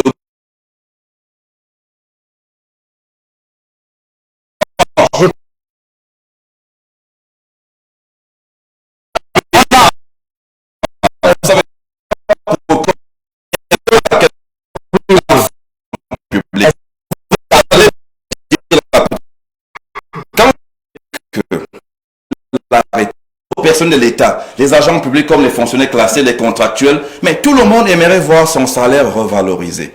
Première indication, l'État lui-même justement est donc préoccupé déjà de gérer la masse critique de ses serviteurs. Monsieur Bokeh, Monsieur Majesté Bédigui. Deuxième indication, le ministère de la Communication, l'administration de la communication au Cameroun. Vous savez ce qu'il y a comme budget année après année, dans les difficultés auxquelles l'administration de la communication fait face. Donc aujourd'hui, le ministère de la Communication a un budget de 4 milliards et quelques poussières. Je voudrais donc, Monsieur Obama, questionner le tableau à reçu de Daniel Aniceno. Je voudrais dire merci au maître Aniceno. J'avais une question à vous poser. Parce que moi, je veux qu'on soit pratique. Il faut qu'après que les gens qui nous écoutent... Je suis très pratique dans des petites réponses que j'apporte pour dire qu'un ministère qui a 4 milliards et demi, et quand vous regardez même la structuration de ce budget, vous demandez qu'il donne des milliards, ou bien qu'il... Non, j'ai commencé... C'est peut-être là le problème, et c'est la question que je voulais vous poser. Allez-y, posez la question. Pourquoi, quand on regarde les ministres qui se sont succédés au ministère de la Communication, professeur, monsieur, il n'était pas professeur, monsieur Zengile, professeur Famdongo, aujourd'hui, je vais passer le ministre Chiroma. Il a été là, mais Mokoko Mbodjo, ce sont des classiques du régime. Le professeur Diomolé. Alors, comment comprendre? Et vous me dites aujourd'hui que le ministère de la Communication, chaque année, porte le plaidoyer et qu'il n'est pas entendu. En face, il y a... on fait l'oreille de sourd. Ça veut dire... Je n'ajoute pas l'oreille de sourd, ça c'est de vous. Je vais expliquer pourquoi un peu, plus ou moins. Oui. Moi, je vais vous poser une question. Hein. Si aujourd'hui, on sait ce que le ministre Sadi représente dans notre pays, il a été des années à la tête de la République, c'est l'un des plus proches du chef de l'État. Je pense d'ailleurs qu'il est l'un des rares du chef de l'État. Si lui ne réussit pas à convaincre, à dire aux gens l'importance de financer les médias au Cameroun, qui le ferait alors? Ce n'est pas M. Atarnamada qui viendra peut-être dans 2 ans, ou dans 1 an, ou dans 6 mois, ou dans un jour, qui le ferait. Ça montre qu'il y a un problème de volonté politique. Parce que quand il y a la volonté politique, on donne 14 milliards aux enseignants des universités pré-cherche, mais pour les médias qui accompagnent au quotidien. On entend régulièrement le ministre, je vais paraphraser le ministre Chiroma, nous devons accompagner le gouvernement. Mais comment peut-on accompagner le gouvernement si on n'a pas de moyens? Si le gouvernement n'est même pas en mesure, alors qu'il est au pouvoir, alors qu'il a la majorité à l'Assemblée, de faire passer une loi qui permet aux journalistes d'avoir... Permettez-moi de parler, parce que cette question, allez-y. Plus vous en ajoutez, plus... alors, je vais dire que de la manière la plus fragmentaire, je vais faire un jeu de réponses, n'est-ce pas, graduel, pour vous dire que, pour adresser la question, par exemple, salariale au Cameroun, que fait le gouvernement de la République, que fait l'État? L'État réfléchit et s'est dit, il y a plusieurs façons, n'est-ce pas, d'augmenter, de revaloriser le salaire des fonctionnaires, sans nécessairement en arriver à une plus-value, à une masse globale, n'est-ce pas, à une masse critique. Qu'est-ce que l'État fait? On dit, bon, on va passer par les avancements. Qui avance, ça permet d'avoir justement un bonus dans votre salaire. Ça, tous les experts vous le diront, c'est une revalorisation salariale importante. Tous les 2 ans. Chaque personne de l'État a quelque chose qui est ajouté à son salaire. Voilà. Et que fait... Alors, le parallélisme d'où il vient? Le voici, M. Obama. Mesdames et messieurs, chers compatriotes qui nous écoutez. C'est que, relativement donc au financement de la presse, l'État réalise effectivement qu'il y a une difficulté... d'abord, en face... Vous n'avez pas la parole, s'il vous plaît. C'est pour ça que je veux qu'on soit... Permettez-moi de vous démontrer comment est-ce que l'État... Attendez, M. Obama, donnez-leur la parole si vous ne voulez pas que je parle. Allez-y, mais je veux qu'on soit... Alors, je vais vous dire qu'entre 2000, par exemple, si je prends entre 2007 et 2020, oui. Ce qu'on appelle dans l'administration publique la publicité administrative. Tous les actes administratifs, quand vous lisez le statut général, je suis obligé de vous apporter ma culture administrative. Si vous ne voulez pas, je m'arrête, parce que je suis désolé. Le statut général de la fonction publique de l'État arrête ceci. Tous les actes administratifs doivent faire l'objet de publicité dans les médias de service public. À l'origine, aucun acte administratif ne passait dans les journaux privés. Il faudrait bien que nous sachions d'où nous venons, parce que souvent, il y a des extraterrestres qui arrivent, qui mélangent tout, et ils font que les Camerounais ne comprennent plus, ne savent plus d'où nous venons. Aujourd'hui, justement, depuis un certain nombre d'années... Là, vous parlez d'extraterrestres. Pourquoi vous... Mais attendez, qu'est-ce qu'il y a? Je ne parle pas... Celui auquel je fais allusion n'est pas sur ce plateau. Je parle d'une masse morale, critique morale d'extraterrestres. Alors, M. Obama, vous ne permettez pas à votre invité d'apporter l'information... Allez-y, je vous écoute. Allez-y. Alors, j'étais en train de vouloir donner des informations importantes. À partir d'un parallélisme, j'ai dit, il y a des difficultés tout de suite d'augmenter les salaires. On passe par la revalorisation salariale à partir de l'indice de chacun, tous les 2 ans. C'est important, vous vérifierez, c'est insignifiant, mais c'est déjà ça. Alors, l'État fait quoi? L'État décide de ne plus donner l'exclusivité de la publicité administrative, n'est-ce pas, aux seuls médias de service public, Cameroun Tribune, CRTV. Et qu'est-ce qui se passe? Il se passe que depuis un certain nombre d'années, le journal des projets au niveau du MINPAD charrie beaucoup d'argent. Et M. Bokeh, vous êtes directeur de publication et président d'un réseau d'éditeurs de presse, vous conviendrez avec moi. Quand je prends une année comme l'année 2018, à peu près 850 millions relativement à la publicité administrative. Pour le seul ministère des Finances, c'est vrai, il y avait les arriérés qui ont été payés. Je prends par exemple de 2007 à 2017. Vous verrez que dans la fluctuation de tout ce qui est donné, ce n'est pas moins de 500 millions seulement pour le seul ministère des Finances. Et quand on fait une espèce de péréquation, vous verrez que tous les établissements publics, toutes les entreprises, n'est-ce pas, parapubliques, toute la technostructure étatique, justement, qui communique dans la presse privée avec une plus-value en termes d'insertion publicitaire. Ce que vous le voulez ou non, nous sommes obligés de dire la vérité aux Camerounais. Eh bien, ce que nous disons, c'est que l'État, c'est un de mes maîtres qui le disait souvent, l'État se trouve dans la position de Saint-Paul. Il fait parfois le mal qu'il ne veut pas, parce que parfois il est limité. Alors, l'État trouve des formules. Et j'appuie ce que M. Anissé nous a dit, le professeur, en indiquant précisément qu'aujourd'hui, mais alors c'est quoi une entreprise de presse? Qui réforme, n'est-ce pas, l'appui institutionnel de l'État, n'est-ce pas, à la presse privée, à la presse à capitaux privés, précise bien, en fait, si vous voulez, c'est-à-dire que ceux qui ont droit à cet appui sont les entreprises éditant des journaux. Il y a la notion de l'entreprise. Combien d'entreprises en avons-nous dans le secteur, dans l'espace médiatique national? Très peu. L'entreprise au sens où j'interrogerai le ministre du Commerce, le ministre des petites et moyennes entreprises et tout ça. Ils vous diront que c'est qu'une entreprise. Deuxièmement, monsieur Obama, si vous en avez convenance. Deuxièmement, ils sont là depuis, pas depuis 30 minutes. Je voudrais que les Camerounais comprennent que quand moi, à Tanganamanda, je crée mon journal. Je crée mon journal sur la base, n'est-ce pas, des capitaux personnels propres. Et je crée mon journal en me disant, je crée mon entreprise. Parce que l'État aujourd'hui demande qu'il y ait des entreprises. Et que la corporation soit organisée. Je vais arrêter à ce niveau. Je vais arrêter en disant que Anissé Noir a raison, et j'emploie mes mots. L'État a besoin des partenaires crédibles, organisés. Regardez ce que nous avons dans le champ médiatique. Parce que c'est bien d'envoyer tout à l'État.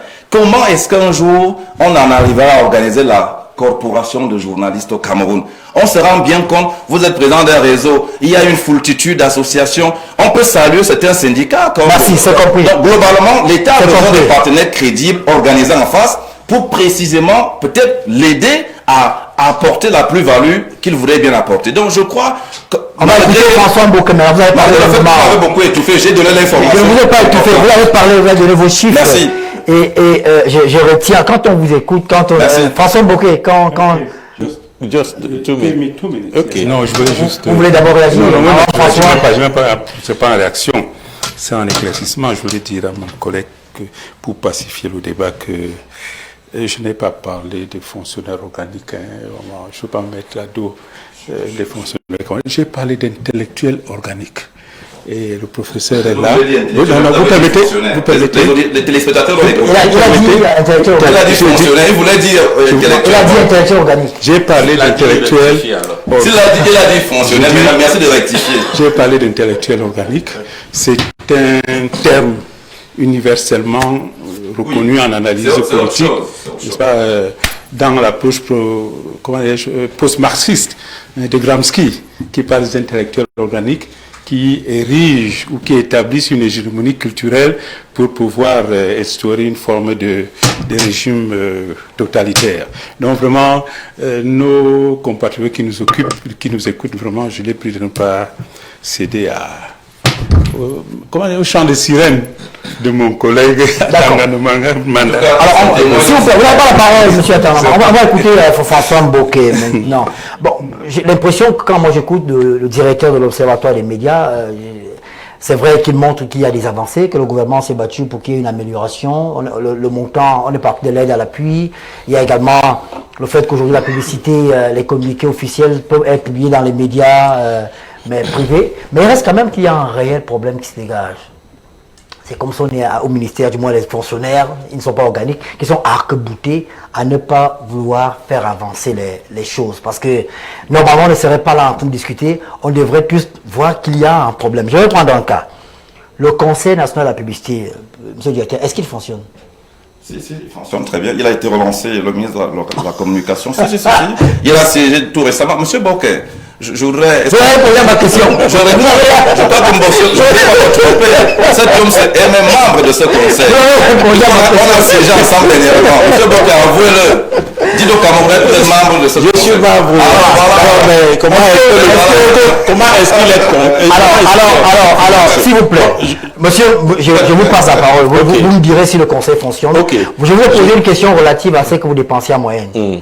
Maintenant, si on prend les médias chauds, particulièrement la télévision au Cameroun, une télévision au Cameroun, pour être crédible, elle doit être notamment sur Canal Sat. Absolument. Avant d'arriver sur Canal Sat, il faut passer par un autre agrégateur. Ouais. Et logiquement, à tout casser, on est dans les 8-9 millions par mois qu'il faut payer. Prenez déjà le réseau local. Parce qu'il y a monsieur le député, ça veut dire qu'une chaîne qui est sur Canal Sat passe par un satellite et arrive à Canal Sat. J'ai dit à tout casser au moins 8-9 millions par mois. Sans compter le fait qu'il y a des salaires à payer. Il faut également négocier. Il y a des câbles distributeurs qui ne vous prennent pas. Tout le monde n'est pas sur Canal Sat. Il faut que pour faire fonctionner une chaîne de télévision au Cameroun, il vous faut en moyenne 30 millions par mois. En moyenne. Donc en un an, on est pratiquement dans les 300-400 millions qu'il faut. Alors, si le fonds créé par le chef de l'État ne fonctionne pas depuis 2015, c'est bien ça? Dans les médias chauds. Donc aujourd'hui, là, B-News ne peut rien attendre. On se contente de fonctionner. On vous fera le rappel. Qu'est-ce qu'il faut ça viendra. Qu'est-ce qu'il faut faire? Parce qu'il nous reste 20 minutes à passer ensemble. Oui. J'ai avec moi rapidement. Oui, qu'est-ce qu'il faut faire pour que les médias soient financés? Deux, trois choses. Je voulais simplement